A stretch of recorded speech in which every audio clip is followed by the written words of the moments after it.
نہیں کہ خدا رسول کی بات بھی، لوگوں کی بات بھی خدا رسول کی طرح ماننی ہے، پیر کی بات بھی خدا رسول کی طرح ماننی ہے، گھر میں بے پردیاں، عورتوں کی بے پردیاں، آ جاؤ بیٹیوں بیٹھو میرے پاس دباؤ، یہ خدا رسول نے کیا ہے ایسے؟ یہ سوچ کے چلنا ہے، ہاتھ کو نہیں چھونا ہے پیروں فقیروں کی، یہ کام نہیں کرنے ہیں جو آقا نے نہیں کی ہے۔ آقا کی بیوی ہماری مائیں تھی، خدا نے کہا امہاتہم، تمہاری مائیں ہیں، پھر کہا پردے سے بات کرو۔ تو یہ چیزیں بہت لمبا مسئلہ ہو جائے گا، بہرحال شرک کا مسئلہ تھوڑا سا کر دوں، میں ادھر ادھر نکل گیا ہوں، شاید اللہ کو ہی منظور تھا آج۔ یہ شرک اتنی بڑی مصیبت ہے، اس سے بڑی مصیبت نہیں ہے۔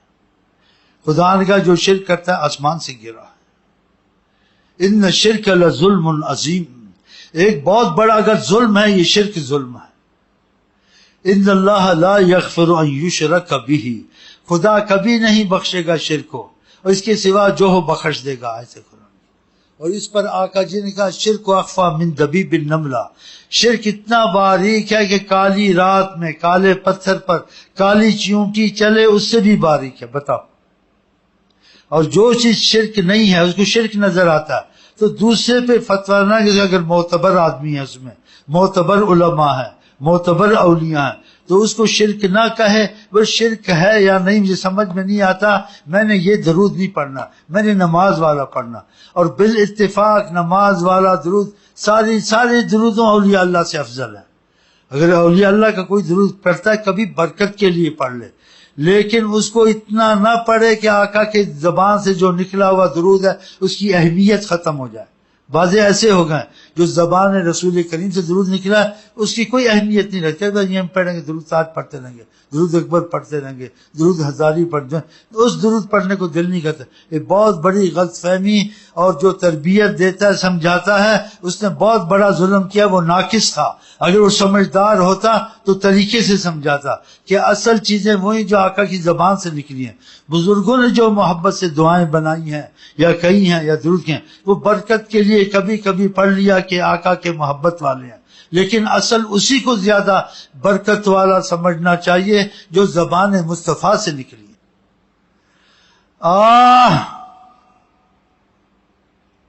اب مجھے ایک درشی بڑا کبھی کبھی پڑھتا ہوں، میرا دل پھٹتا ہے اس سے۔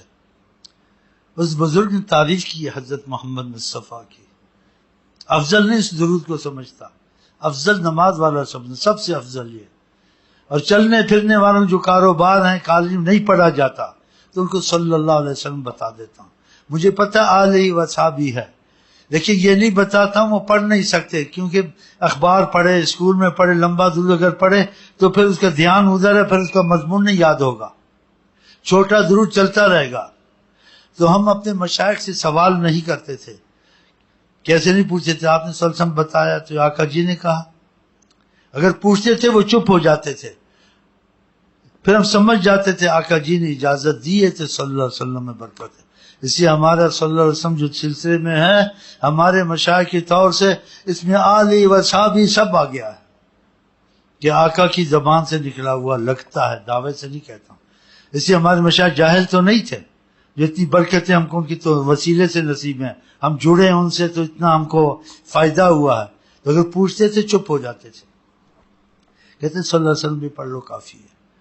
اور بعض مولوی نالائق سلسلوں والوں پہ اعتراض کرتے ہیں، کہتے جی اس میں آل نہیں ہے، صاحب نہیں، ناقص درود ہے، تیری عقل ناقص ہے، تیری فہم ناقص ہے، آقا کی طرف سے جو چیز آئے وہ ناقص ہوتی ہے۔ بعضوں نے ہمارے مشائخ نے پوچھ بھی لیا تھا، کہتے اتفاق ہوا تھا، تو کہاں ہاں صلی اللہ علیہ وسلم کہہ لیا کرو۔ اب اس میں تنقید کرنی چاہیے، جو سلسلے میں جڑے فائدہ ان کو تو ایسا پڑھنا چاہیے رات دن پڑھ پڑھ کے مر جائے، ختم ہو جائے، اور سلسلے میں نہیں داخل ہے اس کو شک وقت پڑھتے ہیں، مولویوں کے بعد پھرتا رہتا منحوس، تو اس منحوس کو چاہیے وہ نماز والا ہی پڑھے اور اس پر اعتراض نہ کرے۔ اعتراض کرے گا تو جو نماز والا پڑھتا نا اس میں بھی فرق پڑ جائے گا۔ اس لیے آقا جی کو جو ان کے دوستوں سے محاذ آرائی کرتا، بحث کرتا ہے، آقا جی کا دل اس سے ہٹ جاتا ہے۔ ہاں، آقا جی اپنے محبت والوں کا بڑا خیال رکھتے ہیں، ہاں ان کو کہ بھائی مجھے میں اعتراض نہیں کرتا، تم لوگ پڑھو، مطمئن نہیں ہوں اس لیے اس میں یہ ہے، ٹھیک ہے تو پڑھو، ٹھیک رہے گا۔ اور جو کہے گا نہیں جی یہ ہوں ہے تو ہے جو ہے، 100 سال طریقت میں شیخ کے ساتھ کوئی فائدہ نہیں ہے۔ ہاں یہ چیزیں کچھ سمجھ میں آنی چاہیے۔ بہرحال میں موضوع سے باہر نہیں نکلنا چاہتا ہوں، تو وہ درود شریف میں اس میں کچھ بتانا بھی چاہتا ہوں، پہلے بھی بتایا تھا کہ آقا کی تعریف اس نے بہت کی ہے۔ حضرت محمد مصطفیٰ جن کو کہتے ہیں حضرت محمد، ماشاءاللہ صاحب التاج والمعراج، دافع البلاء والوباء والقحط والبرد، بلاؤں کے دفع کرنے والے، قحط کے دفع کرنے والے، مرضوں کے دفع کرنے والا۔ دیکھو کیسی بات کہی۔ اب آپ اس کو دیکھیں تو نرا شرک ہے، اگر سمجھ جائیں تو شرک کا اس میں شائبہ بھی نہیں ہے۔ اب یہ سمجھ کی بات ہے نا، سمجھ کی بات ہے۔ جس کی سمجھ میں نہ آئے آپ اس کو کہیں تو وہابی ہو گیا، تو یہ ہو گیا، تو عاشق رسول نہیں ہے، تو یہ درود نہیں پڑھتا۔ بھئی عاشق رسول تو وہ ہے، اس کو سمجھ نہیں آتی کہ ایک ملا جی کہتے ہیں شرک ہے، دوسرا ملا جی کہتے ہیں نہیں شرک ہے۔ اب یہ کالج کا لڑکا ہے، دنیا دار ہے، اب یہ کہاں سے سیکھے، کیا سمجھے؟ 2 ملا میں مرغی حرام، اب اس کو مصیبت پڑ گئی۔ یہ بھی داڑھی والا، یہ بھی داڑھی والا، یہ بھی خطبے والا، یہ بھی خطبے والا، یہ بھی ایسا، بڑا پگڑ باندھتے ہیں، بڑا ٹیسٹ سے بات کرتے ہیں عالم لوگ، ٹوپی ایسی ڈالتے ہیں کرتے ہیں۔ اب وہ کیا کرے گا؟ بیچارہ حیران ہو جائے گا کدھر جائے۔ ایسا ظلم نہیں کرنا چاہیے، دین آسان ہے۔ آپ اس کو چاہیے جائز بھی ہے، اچھا بھی ہے، افضل وہی ہے جو زبان رسول سے نکلا ہے۔ تم درود وہی پڑھ لو نماز والا کہ آقا جی سے وہی نکلا ہے، اس کی سمجھ میں نہیں آتا، ایسی باریک باتیں نہیں۔ اب میں آپ کو بتا دوں، آپ ایک دم مان جائیں گے واقعہ شرک نہیں ہے۔ اور اگر نہیں بیان کروں گا، قرآن کا ظاہری ترجمے سے بیان کروں گا، ظاہری، اور اس کا کھول کے بیان نہیں کروں گا، تو آپ واقعی شرک سمجھیں گے۔ اب دیکھو اللہ تعالیٰ قرآن میں آپ کو کہتے ہیں، کیا کہتے ہیں؟ وَإِن يَمْسَسْكَ اللَّهُ بِضُرٍّ فَلَا كَاشِفَ لَهُ إِلَّا هُوَ۔ تم کو کوئی تکلیف مصیبت آئے، اس کو کوئی نہیں ہٹا سکتا خدا کے سوا، نہ بت، نہ نبی، ولی، اس میں سب آ گئے ہیں۔ فَلَا كَاشِفَ لَهُ، نہیں کوئی ہٹا اللہ کے سوا، ہے نا قرآن۔ وَإِن يَمْسَسْكَ اللَّهُ بِضُرٍّ فَلَا كَاشِفَ لَهُ إِلَّا هُوَ، نہیں ہٹائے گا تو کوئی مگر اللہ ہی ہٹائے گا۔ اللہ ہٹائے گا، دو طرف سے ہٹائے گا، خود ہٹا دے، تمہاری دعا سے ہٹا دے، یا کسی کے وسیلے سے ہٹا دے۔ پھر آ گیا نا، تفصیل آ گئی نا، اس میں بڑا وسیلہ حضرت محمد مصطفیٰ۔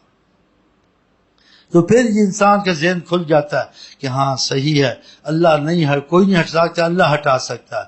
تو بزرگ اور اولیاء اللہ اور انبیاء ہٹواتے ہیں، ہٹاتے نہیں۔ دیکھا، دوسرا نہیں ہٹوا سکتا۔ آقا جی وہ مصیبتیں ہٹوا سکتے ہیں کہ سارا جہان، سارا انبیاء جمع ہو جائے، نہیں ہٹوا سکتے، وسیلہ بنے۔ ہٹاتا اللہ، ہٹواتے وہ ہیں، اور ہر کوئی نہیں ہٹوا سکتا۔